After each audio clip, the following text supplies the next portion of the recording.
Get ready. 5 seconds.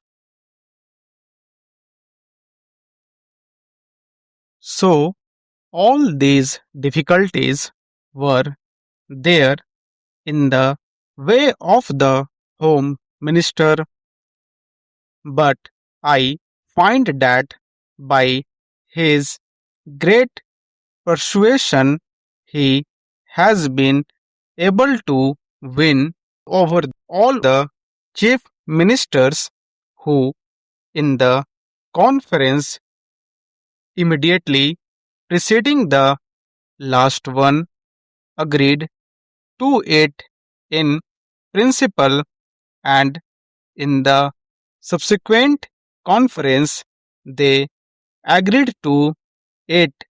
It appears obviously in toto, and hence we have before us this resolution supported by the chief ministers of all the states.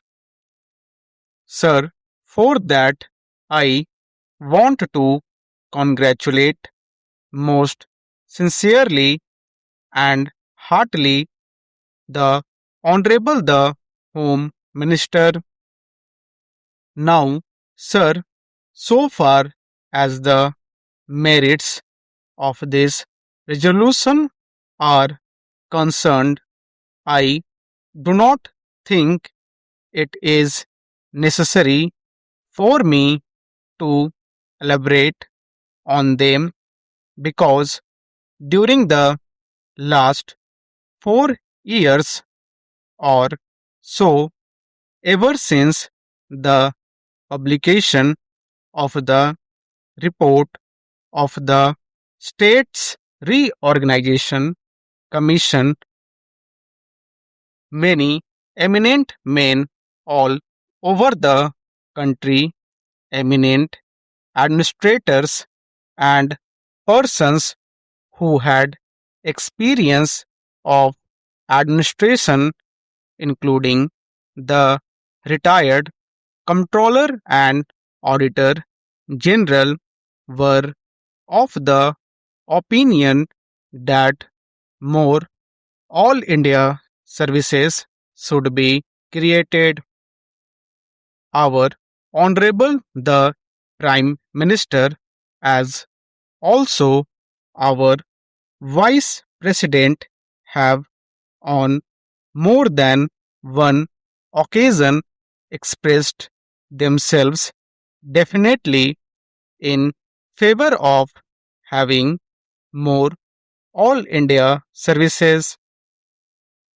Last year, sir, about the month of October, when addressing the Indian Police Service officers when they were going out after having had their training for a year, he expressly said that if national integration was to be maintained, it was necessary to have more all India services. That being so, I think there is not much need for us to emphasize the necessity and the utility for having more all India services. Sir, in the interest of efficiency and also in the interest of integrity, it is absolutely necessary that we should have these three all India services as also some others. The major problem these days before us is that successful implementation of the development programs has to be carried through It is not enough that we should have big schemes.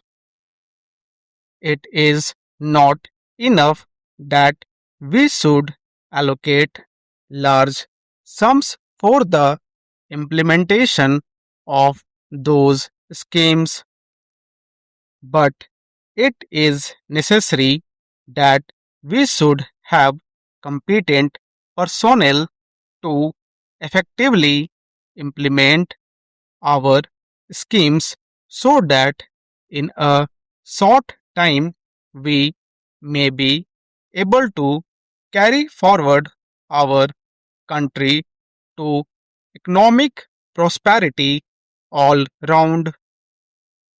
In the past, during the pre independence period, we had quite a number of all India services, but then when we framed our constitution, we dispensed with the others, retaining only two. It appears to me that necessity has now arisen for reorganization of the all India services and to have more all India services.